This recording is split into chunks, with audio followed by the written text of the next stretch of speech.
Mula sa issue sa China, pag-iimbestiga sa flood control projects hanggang revelasyon ng mga umano'y ex-marine na naghatid ng male-maletang pera umano sa mga opisyal na gobyerno, mainit na pinagtatalunan ni na Senador Ping Lacson at Rodante Marcoleta. Ngayon, may bago silang pasaring sa isa't isa. Enough is enough kasi sobra na eh. Namimihasa na. Ba't kaya kayo ang favorite niyang sisihin? Siguro mas pogi ako sa kanya. Reaksyon dito ni Marcoleta, Nakikita mo naman, di ba, kung sino? isang pinagtatalunan ng dalawang senador ang investigasyon ng Senate Blue Ribbon Committee sa maaanomalyang flood control projects.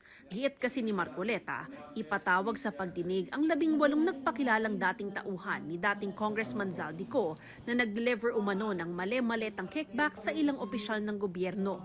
Sabi ni Lacson na chairman ng Blue Ribbon Committee, may mga butas ang affidavit o salaysay ng 18. Napaka-improbable, napaka-impossible na ma-accomplish yung deliveries nung ganong karaming pera. Ang dami ko sinabi sa aking privilege. Kung sino-sino ang dapat napuntahan. Di ba?